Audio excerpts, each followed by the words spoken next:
Chers amis, l'Évangile d'aujourd'hui nous invite à un sévère examen de conscience. Nous avons entendu des paroles dures. Si ta main est pour toi une occasion de chute, coupe-la. Si tes yeux sont une occasion de chute, arrache-les. Pas facile. Qu'est-ce que cela signifie? Ça nous amène à nous interroger sur ce que nous faisons peut-être de nos mains, de nos yeux, de nos pieds. Est-ce pour aider nos frères et nos sœurs? Est-ce pour les inviter à rentrer dans notre Église?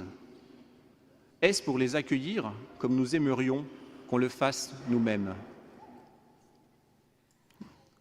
Je vous rappelle que nous construisons maintenant notre place dans le royaume des cieux. Et je ne connais personne qui rêve de devenir manchot ou borgne. Alors il faut s'interroger. L'équipe pastorale, qui assume la responsabilité de la conduite de l'espace missionnaire, m'a demandé de porter cette année la question de l'accueil. Ça tombe bien, on dit que les diacres sont les ministres du seuil, qu'ils aident à faire rentrer les gens dans les églises. Alors, je vous propose de relire ensemble la question de l'accueil en s'appuyant sur les textes de ce jour. Sommes-nous une Église accueillante? Je ne vais pas vous culpabiliser en vous demandant si vous connaissez les prénoms des personnes assises à côté de vous. Mais qu'est-ce qu'une Église accueillante? Tout d'abord, le premier point, je vous invite à réfléchir avec moi sur l'idée que c'est une communauté de personnes.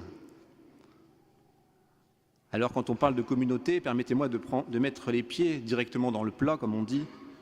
Sommes-nous ici une ou deux communautés? Y a-t-il des paroissiens historiques d'un côté et puis des nouveaux de l'autre, des neufs, excusez le mauvais jeu de mots, des chemins neufs? Qui n'a jamais entendu ici ce genre de réflexion?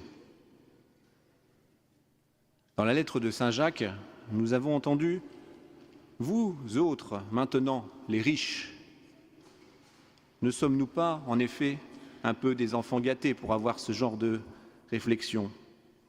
Lorsque l'on regarde autour de nous, dans les campagnes de notre diocèse, qui a la messe régulièrement dans son village? Combien de kilomètres faut-il faire pour aller à la messe? Alors, ne mettons pas trop vite des étiquettes sur les uns et les autres et arrêtons simplement de nous comparer. Je peux témoigner personnellement que dans l'équipe pastorale, nous travaillons actuellement en complète harmonie entre les membres de la communauté du Chemin Neuf, les prêtres, les laïcs du Chemin Neuf engagés et puis les diacres ou les laïcs diocésains. Car finalement, par le baptême, comme ces enfants aujourd'hui vont recevoir le baptême, nous sommes tous frères et sœurs de Jésus. Il n'y a donc pas de meilleur statut dans ou hors la communauté du Chemin Neuf. Sinon, le psaume 118 nous rappelle qu'il nous faut nous préserver de l'orgueil, qu'il n'est sur moi aucune prise, alors je serai sans reproche, pur d'un grand péché. Une solution pour sortir de cela, c'est d'être tous tournés, comme aujourd'hui, vers le Père, vers notre Dieu, vers l'autel, et de le prier, d'envoyer sur nous son Esprit Saint, un esprit d'unité. Oui, mes amis, pour être une Église accueillante, il faut être unis tous ensemble. C'était le premier point. Deuxièmement, pour être une Église accueillante, faut-il avoir une petite Église avec un petit E ou une grande Église avec un grand E? L'Église du dimanche est certes essentielle, mais elle n'est pas suffisante.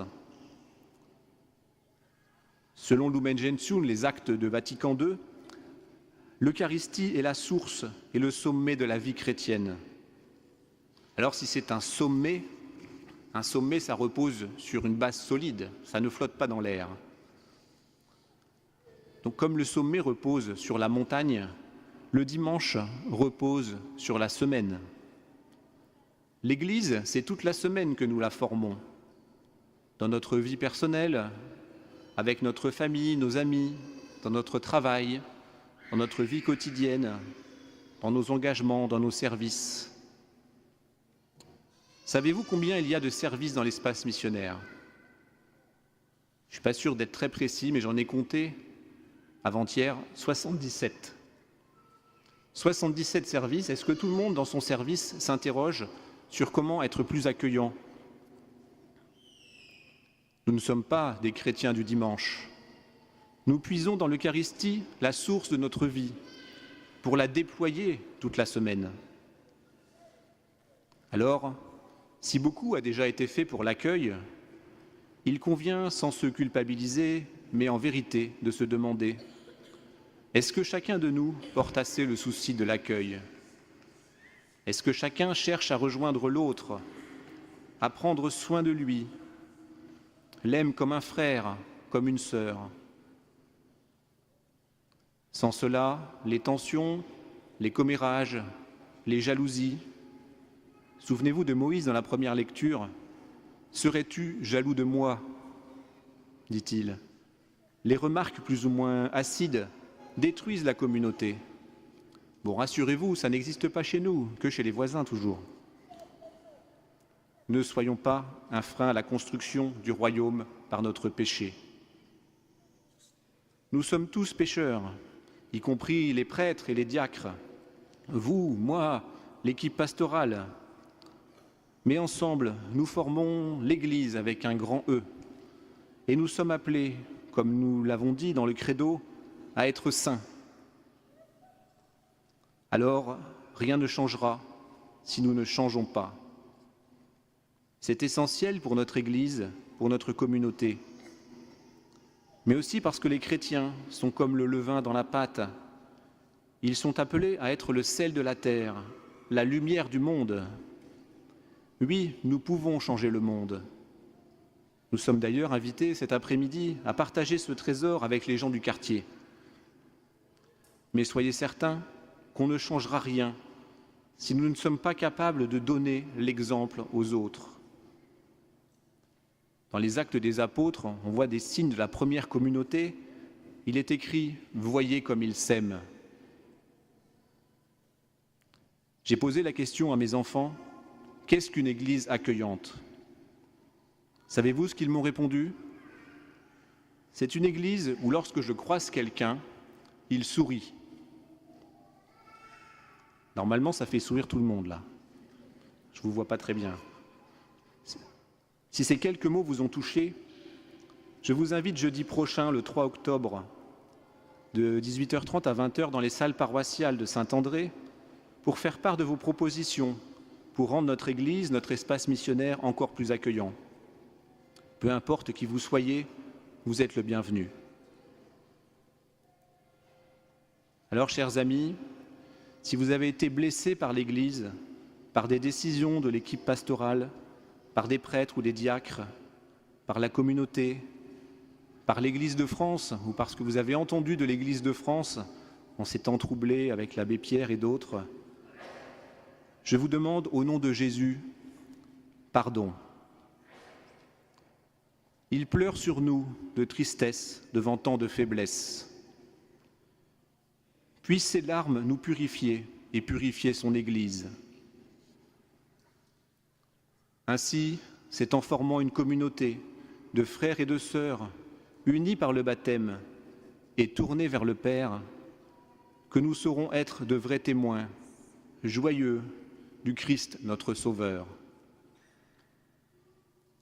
L'équipe pastorale a choisi cette année comme fil rouge « L'espérance ne déçoit pas », en lien avec l'année jubilaire. Alors soyons forts et confiants dans l'espérance que l'Esprit de Dieu agit en nous tous et nous donnera d'être encore et toujours plus accueillants. Fidèles à l'exhortation de Jésus, allez, faites de toutes les nations des disciples, les baptisant au nom du Père, du Fils et du Saint-Esprit. Enseignez-leur à observer tout ce que je vous ai prescrit, et voici, je suis avec vous tous les jours jusqu'à la fin du monde. Amen.